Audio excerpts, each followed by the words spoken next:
Godwin John ministries வழங்கும் தினம் ஒரு சத்திய வார்த்தை. இந்த ஆடியோ நிகழ்ச்சிக்கு உங்களை அன்புடன் வரவேற்கிறோம்.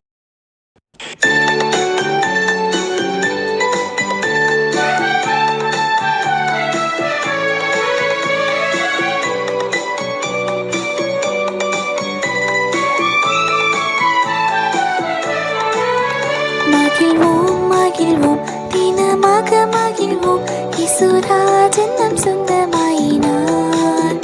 இந்த பாடலத்தின் சொந்தக்காரர் அவர், இந்த உள்ளத்தின் சொந்தமானார். ஆனந்தமே பரமானந்தமே, இது மாபெரும் பாக்கியமே. இந்த பாடலத்தின் சொந்தக்காரர் அவர், இந்த உள்ளத்தின் சொந்தமானார்.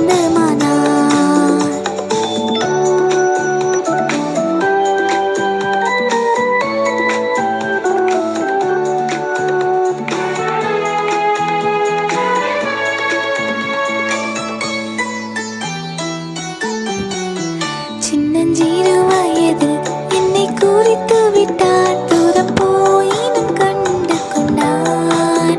தமது ஜீவனை எனக்கும் அளித்து ஜீவன் பெற்றுக்கொள் என்று உரைத்தார். ஆனந்தமே பரமானந்தமே, இது மாபெரும் பாக்கியமே.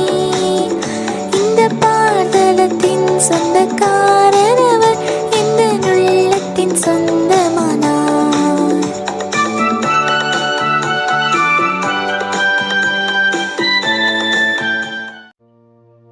பிதாவாகிய தேவனாலும் கர்த்தராகிய கிறிஸ்து இயேசுவினாலும் உங்களுக்கு கிருபையும் சமாதானமும் உண்டாயிருப்பதாக. இயேசு கிறிஸ்து சொன்ன சில வார்த்தைகளை கவனமாக கேட்போம். மார்க் எழுதின சுவிசேஷம் 4வது அதிகாரம் வசனங்கள் 23, 24, 25. கேட்கிறதற்கு ஒருவன் காது உள்ளவனாய் இருந்தால் கேட்க கடவன் என்றார். பின்னும் அவர் அவர்களை நோக்கி, நீங்கள் கேட்கிறதை கவனியுங்கள்.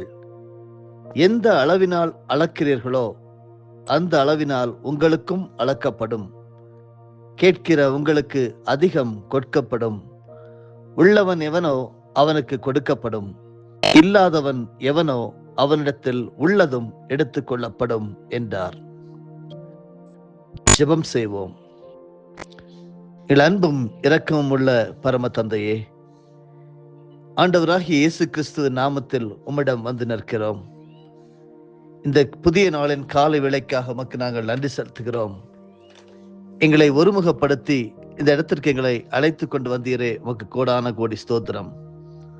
ஆண்டவரே, இன்று கேட்ட நாங்கள் சத்தியத்தை, இந்த வார்த்தையை ஆண்டவரே, கேட்கிறதற்கு ஒருவன் காதுள்ளவனாய் இருந்தால் கேட்க கடவன் என்று சொன்னீரே.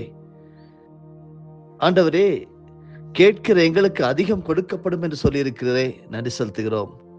கேட்கிறவர்களாக, லிசன் பண்ணுகிறவர்களாக, உங்களுடைய சத்திய வார்த்தையை கேட்கிறவர்களாக, நீ சொல்லுவதை பரிசுத்த ஆவியானவர் கற்று தருவதை கேட்கிறவர்களாக இருந்து தொடர்ந்து ஆசீர்வாதங்களை பெற்றுக்கொள்ள உதவி செய்யும். இந்த நாளிலே கேட்கக்கூடிய ஒவ்வொரு வார்த்தைகளையும் கர்த்தாவே, அதிலிருந்து நாங்கள் வளர, நாங்கள் பெருக உதவி செய்யும். இயேசுவின் மூலமே ஜெபிக்கிறேன் பிதாவே, ஆமென். தினம் ஒரு சத்திய வார்த்தை. இந்த நாள் தியானத்தின் தலைப்பு, சர்ப்பத்தின் விஷத்தை முறிப்பது எப்படி. பழைய ஏற்பாட்டின் எண்ணாகமம் 21வது அதிகாரம் வசனங்கள் 7 முதல் 9 வரையிலும் படிக்க கேளுங்கள். நாங்கள் கர்த்தருக்கும் உமக்கும் விரோதமாய் பேசினதினால் பாவம் செய்தோம். சர்ப்பங்கள் எங்களை விட்டு நீங்கும்படி கர்த்தரை நோக்கி விண்ணப்பம் பண்ண வேண்டும் என்றார்கள். மோசே ஜனங்களுக்காக விண்ணப்பம் பண்ணினான். அப்பொழுது கர்த்தர் மோசேயை நோக்கி, நீ ஒரு கொள்ளிவாய் சர்ப்பத்தின் உருவத்தை செய்து அதை ஒரு கம்பத்தின் மேல் தூக்கி வை. கடிக்கப்பட்டவன் எவனோ அவன் அதை நோக்கி பார்த்தால் பிழைப்பான் என்றார். அப்படியே மோசே ஒரு வெண்கல சர்ப்பத்தை உண்டாக்கி அதை ஒரு கம்பத்தின் மேல் தூக்கி வைத்தான். சர்ப்பம் ஒருவனை கடித்த போது அவன் அந்த வெண்கல சர்ப்பத்தை நோக்கி பார்த்து பிழைப்பான். பிரியமானவர்களே, பழைய ஏற்பாட்டின் இந்த சத்தியத்தை நான் படிக்கும் போது எனக்கு ஒரு எண்ணம் வருகிறது. இதையெல்லாம் தேவன் ஏன் இப்படியெல்லாம் செய்ய வேண்டும் என்று. அப்படி பார்த்தபோது விடுதலைக்காக, பிரச்சனைகளிலிருந்து விடுதலைக்காக, ஒரு கூட்ட ஜனங்களை ரட்சிப்பதற்காக, தேவனுடைய சொந்த ஜனமாகிய இஸ்ரவேல் ஜனத்தை அடிமைத்தனத்திலிருந்து விடுதலை செய்வதற்காக பல காரியங்களை தேவன் தன்னுடைய பிள்ளைகளுக்காக செய்கிறார். அதைதான் இங்கே இந்த பகுதியிலே ஒரு சம்பவத்தை நாம் படிக்க கேட்டோம். வாழ்க்கை என்பது ஒரு நீண்ட நெடுதூர பயணம். பைபிளின் பழைய ஏற்பாட்டு இஸ்ரவேலர் எகிப்திலிருந்து கானானை நோக்கி 40 வருடங்கள் வனாந்தரத்தின் வழியாக நடந்து சென்றார்கள். அதுபோல நாமும் இந்த உலகமான வனாந்தரத்தின் வழியாக பரம கானானை நோக்கி, சீயோன் பர்வதத்தை நோக்கி வாழ்நாளெல்லாம் பயணம் செய்கின்றோம் என்கிறதையும் நாம் மறந்துவிட வேண்டாம். இஸ்ரவேலரின் வழி பிரயாணத்திலே தினந்தோறும் தேனிட்ட பணியாரம் போல இருக்கிற தேவ தூதர்களுடைய உணவினால், அதாவது மன்னாவினால் தேவன் அவர்களை போஷித்தார். ஏகதேசம் 40 லட்சத்திற்கும் மேலான ஜனங்கள் தேவனால் வெகு சிறப்பாக நடத்தப்பட்டார்கள். கண்மலையிலிருந்து பேரின்ப நதியை புறப்பட பண்ணி அவர்களுடைய தாகத்தை தீர்த்தார். பகலிலே மேக ஸ்தம்பங்கள், இரவிலே அக்னி ஸ்தம்பங்கள் மூலமாகவும் வழி நடத்தி கொண்டே வந்தார். வனாந்திர பயணத்திலே இஸ்ரவேல் ஜனங்கள் தேவனுடைய நோக்கத்தையும் திட்டத்தையும் புரிந்து கொள்ளாமல் எப்பொழுதும் தேவனுக்கு விரோதமாக முறுமுறுத்துக் கொண்டே வந்தார்கள். எண்ணத்தை குடிப்போம் என்று முறுமுறுத்தார்கள். யாத்திராகமம் புத்தகம் 15வது அதிகாரம் வசனம் 24 படிக்கிறோம். எங்களுக்கு நான் வெஜிடேரியன், இறைச்சி கிடைக்காதா என்று முறுமுறுத்தார்கள். யாத்திராகமம் 16:8 படிக்கிறோம். எகிப்திலே சாப்பிட்ட மச்சங்களை நினைத்து கர்த்தருக்கு விரோதமாகவும் முறுமுறுத்தார்கள். நம்பர்ஸ், எண்ணாகமம் புத்தகம் 11 வசனம் 5 கொடுக்கப்பட்டிருக்கிறது. அன்பானவர்களே, முறுமுறுப்பு என்பது கர்த்தருக்கு அருவருப்பு. துதிக்க தவறுகிற ஒருவன் தான் முறுமுறுக்கிறான் என்று சொல்லி நாம் அறிந்து கொள்ளலாம். உங்களால் தேவனை துதிக்க முடியவில்லையா? அதற்கு மறுபதமாக நீங்கள் தேவனை அவர் செய்கிற காரியங்களை நினைத்து, அல்லது இந்த உலகத்திலே நீங்கள் அனுபவிக்காத சில காரியங்களை நினைத்து தேவனை முறுமுறுப்பாக தான் நீங்கள் பார்க்கிறீர்கள். அருவருப்பான காரியம். தேவன் இந்த உலக வாழ்க்கையை நமக்கு தந்திருக்கும் போது துதிக்கிறார்களாக மட்டுமே நம்மை படைத்திருக்கிறார். எல்லாவற்றுக்கும் எல்லாமாக தேவனை நாம் துதிக்க வேண்டும். இங்கே என்ன நடந்தது? இஸ்ரவேல் ஜனங்களுடைய முறுமுறுப்பை தாங்கிக் கொள்ள முடியாத நம்முடைய தேவன் அவர்களுக்கு தண்டனையாக கொள்ளிவாய் சர்ப்பங்களை அங்கே அனுப்பினார்.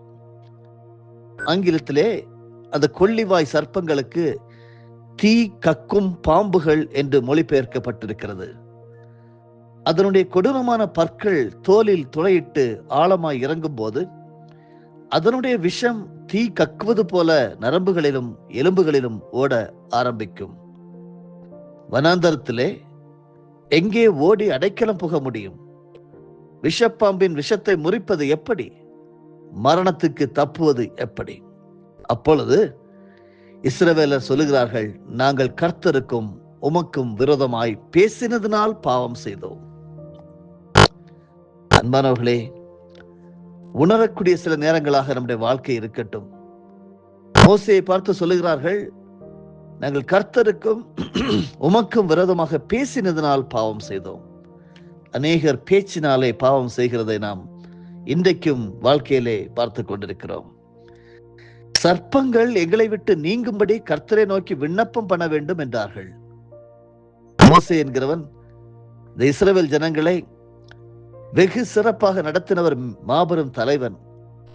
அப்பொழுது உடனடியாக கர்த்தர் மோசேயை நோக்கி, நீ ஒரு கொள்ளிவாய் சர்ப்பத்தின் உருவத்தை செய்து அதை ஒரு கம்பத்தின் மேல் தூக்கி வை. கடிக்கப்பட்டவன் எவனோ அவன் அதை நோக்கி பார்த்தால் பிழைப்பான் என்றார். எண்ணாகமம் புத்தகம் 21 வசனங்கள் 7-8 கொடுக்கப்பட்டிருக்கிறது.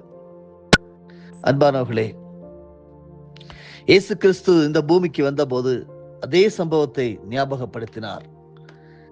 சர்ப்பமானது மோசையினால் வனாந்தரத்திலே உயர்த்தப்பட்டது போல மனுஷகுமாரனும் தன்னை விசுவாசிக்கிறவன் எவனோ அவன் கெட்டு போகாமல் நித்திய ஜீவனை அடையும்படிக்கு உயர்த்தப்பட வேண்டும் என்று யோவான் எழுதின சுவிசேஷம் 3வது அதிகாரம் வசனங்கள் 14-15 இயேசு கிறிஸ்து சொன்ன வார்த்தையை நினைவு கூறுவோம்.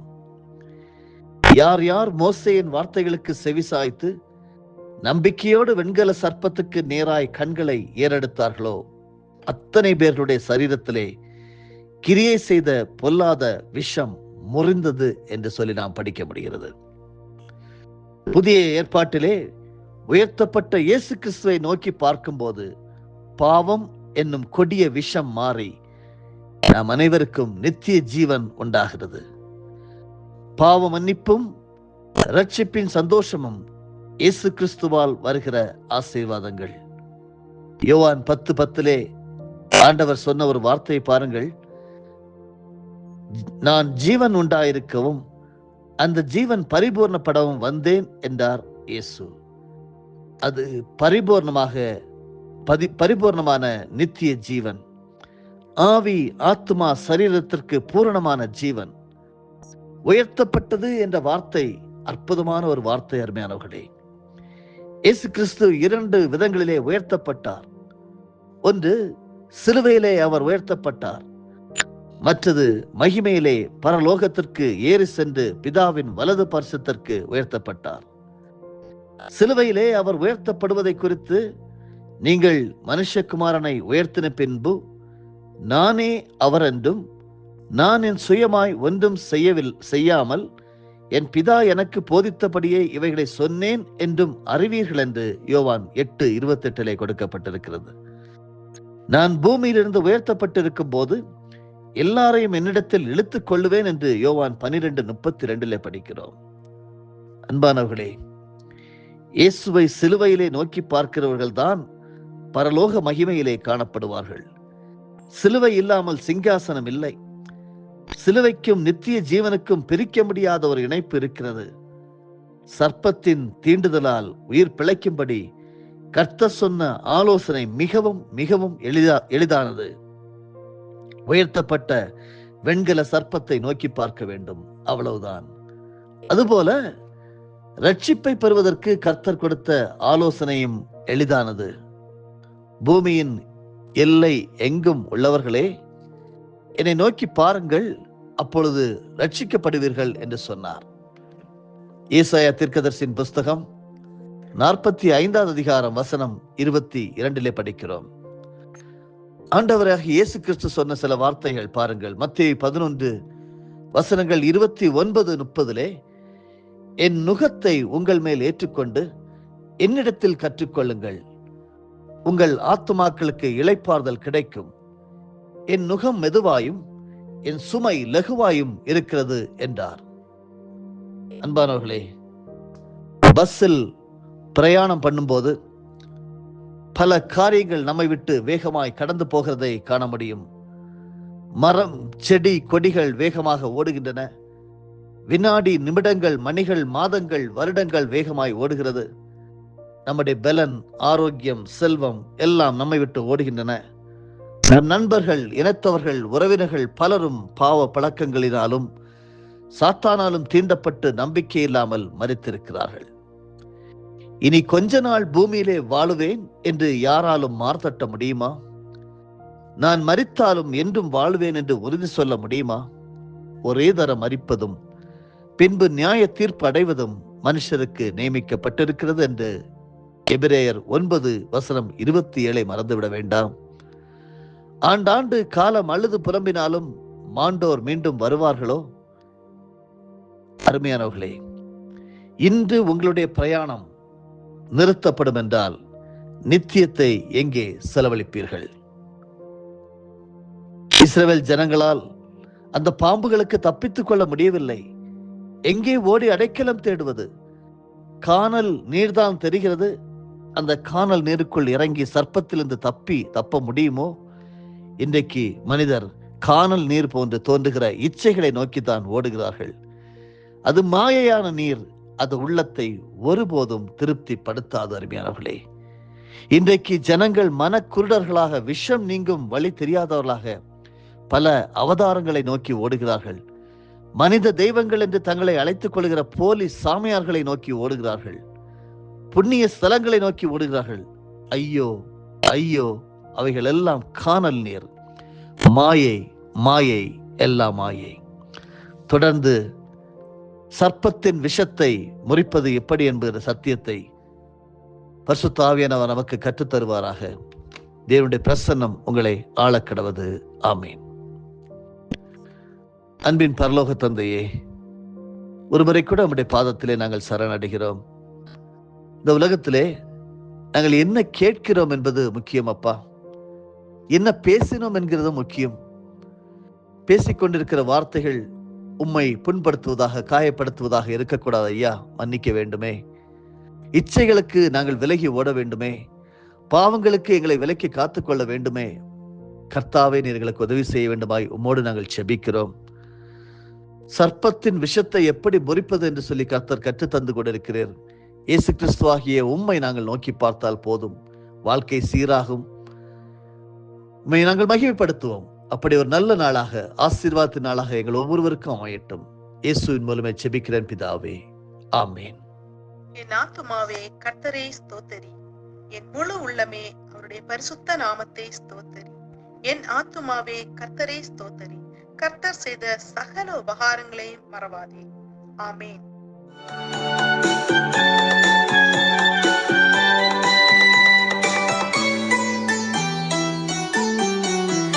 இந்த சூழ்நிலையும் அவர் அன்பினின்று என்னை பிரிக்காது காத்துக் கொள்வார். என்னை நம்பி அவர் தந்த பொறுப்பதனை அவர் வரும் வரை காத்துக் கொள்வேன். ஆனந்தமே பரமானந்தமே, இது மாபெரும் பாக்கியமே. இந்த பாதலத்தின் சொந்தக்காரர் அவர், இந்த உள்ளத்தின் சொந்த